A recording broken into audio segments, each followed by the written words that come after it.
So if you've been following Israel's assault on Gaza, you may have seen some viral clips of some activists on Capitol Hill demanding answers from members of Congress. Let's take a look at what I'm talking about. Support Israel forever. So Israel will stay your ally, even though they commit Israel genocide.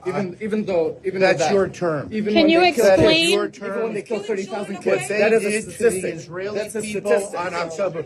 Let me tell you a statistic. Yeah, please. Israel will exist. The Jewish state will exist. That's not a It will always statistic. exist, That's not what we're. and that is for That God has absolutely to do nothing and to do with what we're decide. saying. And I will You are a always support supporter of Israel. genocide, sir. You're I will supporting always the murder support of Israel, little children. and you can tell the Palestinians I will I never am a support Palestinian them. myself. Then I will tell Then you, say I it to will my never face. support you. Yeah? I will tell you to your And face.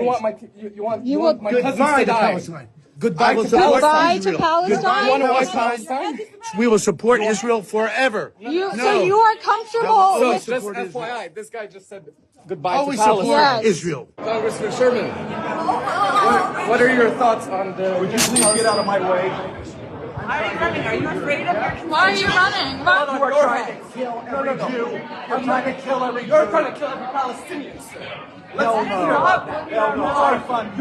You're funding the death of Palestinians. My whole family. So the gentleman that you saw there in those clips demanding some answers, having some fierce interactions there is Moataz Salam. He is a Palestinian-American activist, and he is our guest today. Great to have you, Moataz. Welcome. Thank you for having me. Yeah, of Appreciate course. it. Talk to us about just what have you been up to? What has led you to, sort of hang out in the halls of Capitol Hill and confront whoever comes across your radar? Yeah. So I'm Palestinian-American myself. I'm from Gaza. I have a lot of family in Gaza. And so since October 7th, on the show you cover a lot how Israel's response has been. Yeah. It's been unconscionable, unprecedented, and there's genocide, weaponized starvation, and I personally have lost over 100 family members in my extended family. Some of my favorite cousins in the world, such as Iman, for example. She's my cousin who, her husband, and her 4 kids in one airstrike, they were martyred. And so that's just one example of it. And I think just dealing with all of that while also being in DC and being like in grad school or just in the spaces here and seeing just, I felt at first powerless. Yeah. But then after seeing CodePink and seeing Medea Benjamin as well, going every day to confront these people head on, I was really interested in doing it. And so I joined them one day, and it's literally like, you can join us 10 a.m. Every day at Rayburn Cafeteria. And I, at first, was very shocked to that that's a possibility even. Like, I remember going the first day, we met actually in the Russell building, and I'm Arab, so going into any government building with like security and stuff is super nerve-wracking. It's not a comfortable experience for you. No, it's not. It's not where I'd like to be. But you just walk in, which was very shocking to me. That you literally just like walk in and you're just there. And we from that day, like, we visited a whole bunch of offices, and yeah, I wanted to do something about it. Yeah. And I have the privilege of being in DC here, just 15, 20 minutes away from Congress at all times. And so I said, enough just like looking at the screen, listening to podcasts, and just being so upset about it. Like, let's actually try to do something with what we have. Moataz, I'm profoundly sorry for your loss, which is incalculable. Do you find that, I know you know a lot of other Palestinian Americans here in DC and probably around the country. Is your loss commensurate? Are they suffering similar losses of family members who have been killed by the IDF in Gaza? Yeah, I would say my story is very, very common, actually, because most people you talk to will tell you that they've lost numerous family members. And the way that Israel has conducted this genocide, like, anyone you ask in Palestine, even if they're from the West Bank, like, they'll know someone who's from Gaza who has lost someone. Everyone's lost someone in Gaza. Everyone.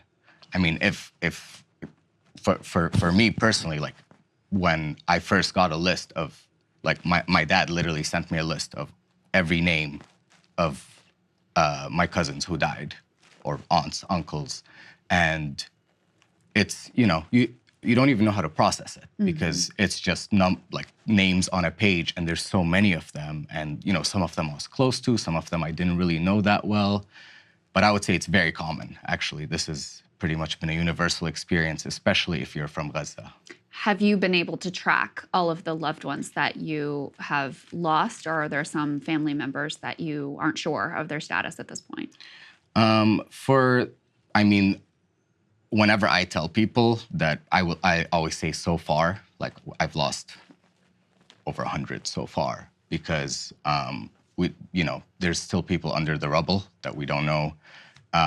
We don't necessarily have a record of their death. And I actually found out last week about 40 more members that had been murdered by the Israeli state, because we at first were not able to track down the names and the documents, and it's actually like a very rigorous process that the health ministry in Gaza goes through in order to sort of verify the individual, verify their files, but a lot of the files are missing too, because they've targeted all these sort of government institutions, entire families wiped off the registry, like their legal documentation of their existence. So this is what I know so far, but it's very difficult to track the deaths. Over the course of the time period when you've been going to, you know, Capitol Hill office buildings and trying to get answers from members of Congress, have you noticed any sort of tone shift?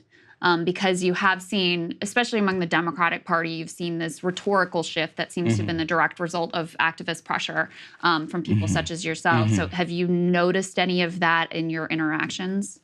Yeah, I would definitely say so. I mean, one example I can point to would be Senator Van Hollen. I remember, I mean, his rhetoric has always, like, it's sort of shifted very significantly, and I think he's one of the senators at the forefront of I wouldn't say he's like staunchly pro-Palestine, but he, you know, recognizes just how devastating this genocide has been. And we met with his staffers, and I've gotten really good at sort of gauging people's reactions, and like, because I look them straight in the eye and I tell them my story and about my family, and we do get some very robotic answers, which sort of canned. Yeah, here's my talking point. That's what I'm sticking to. Exactly. We'll relay it to the congressman or the senator. We'll get, here's my email, get in touch with us and we can have a longer conversation. Then which never happens. Then we email them and like we never get a response, obviously. But there have been, like with Van Hollen's, I think it was his chief of staff and maybe legislative director, I could tell after the meeting they were shaken up because, you know, there was the whole group of us and we really we sort of just stopped any sort of like political talk and we're just like, you guys need to understand, like, this is what's happening. This is like a human issue more than just a policy issue.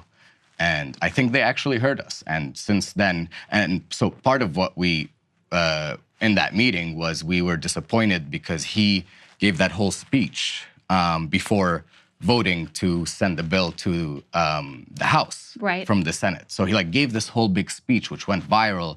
And it was like, oh, great, we have a senator actually speaking up for us.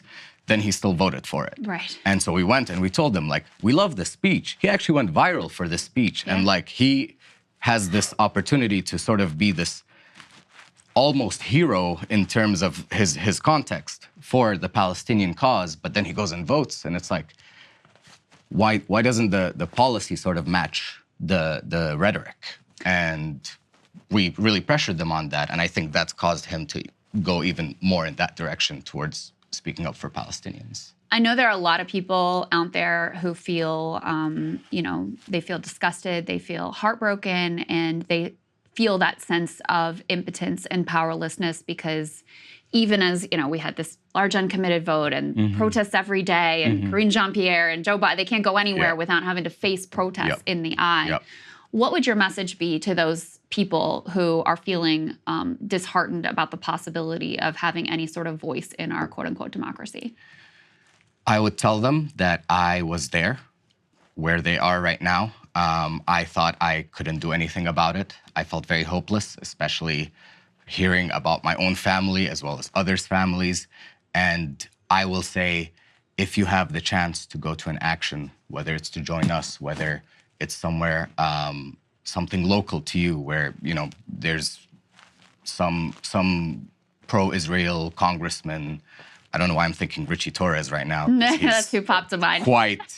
I'm not going to get into that. We could do a whole other segment on that one. But I would say go and just, it's very uncomfortable. It is very uncomfortable. And you do need to sort of like let go of that discomfort and just go for it. And I would say, don't underestimate the effect of that, because we've heard from staffers as well in the offices. Like sometimes they'll like chase after us after we've left and say like, thank you so much for doing that. Please keep doing it.